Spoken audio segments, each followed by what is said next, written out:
எசேக்கியேல் 47வது அதிகாரம் 1-2 வசனத்தில் நீங்கள் வாசிப்பீர்களானால் book of Ezekiel chapter 47 verse 1 and 2 சீக்கிரமா. பின்பு அவர் என்னை ஆலயத்தின் வாசலுக்கு திரும்பி வர பண்ணினார். இதோ வாசற்படியின் கீழிருந்து தண்ணீர் புறப்பட்டு கிழக்கே ஓடுகிறதா இருந்தது. ஆலயத்தின் முகப்பு கிழக்கு நோக்கி இருந்தது. அந்த தண்ணீர் ஆலயத்தின் வலதுபுறமாய் பலிபீடத்துக்கு தெற்கே பாய்ந்தது. எங்க பாய்ந்தது? பலிபீடத்திற்கு தெற்கே பாய்ந்தது. அவர் என்னை வடக்கு வாசல் வழியாய் புறப்பட பண்ணி என்னை வெளியிலே கீழ் திசைக்கு எதிராக புற வாசல் மட்டும் சுற்றி நடத்தி கொண்டு போனார்.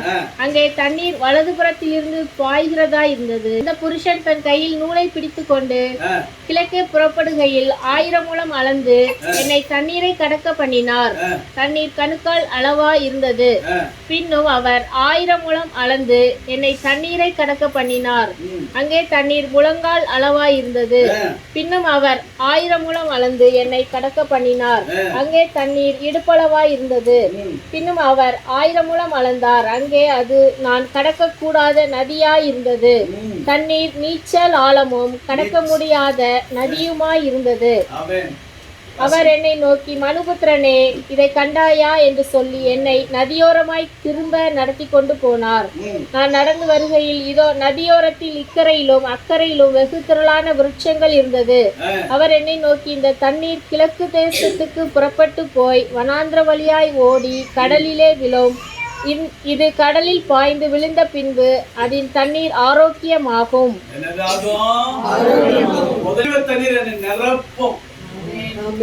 நிரப்பவே எடுத்து அப்படியே ஊத்திட்டு போயிடல, கொஞ்சம் கொஞ்சமா நிரப்பு.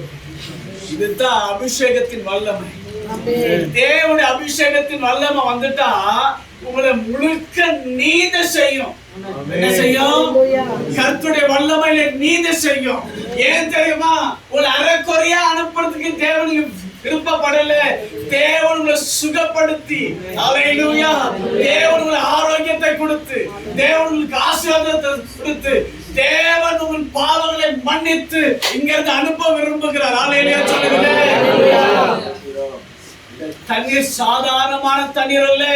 எங்க இருந்து ஓடுன தண்ணீர் தெரியுமா? பலிபீடத்திலிருந்து ஓடுன தண்ணீர். ஏன் இந்த பலிபீடம், ஏன் இந்த ஆலயத்தின் ஓரத்துல ஓடுகிற தண்ணீர் வேணும் தெரியுமா? கர்த்தருடைய சுகத்தின் வல்லமை இறங்குகிறது. ஆமென் சொல்லுங்களேன். அல்லேலூயா. உங்களுடைய வீட்டுக்கு நீங்க சாதாரணமா சும்மா வரல, சும்மா வராதீங்க. அது போல பொழுதுபோக்குக்கா வராதீங்க.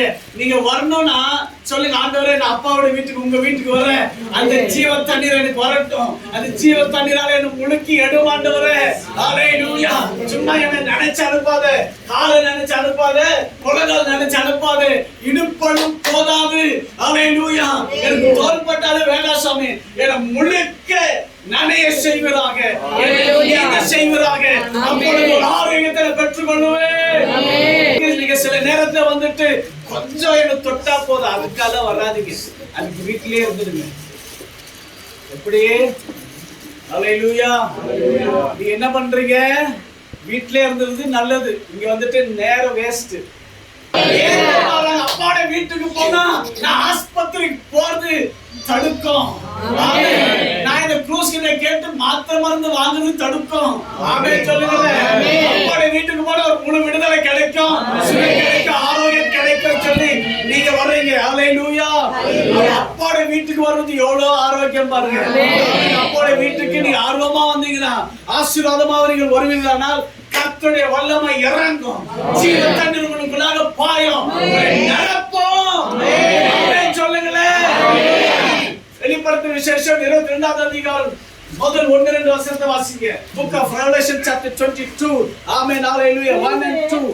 பன்னினை போல் தெளிவான ஜீவ தண்ணீர் உள்ள சுத்தமான நதி தேவனும் ஆட்டுக்குட்டியானவரும் இருக்கிற சிங்காசனத்திலிருந்து புறப்பட்டு வருகிறதை எனக்கு காண்பித்தார்.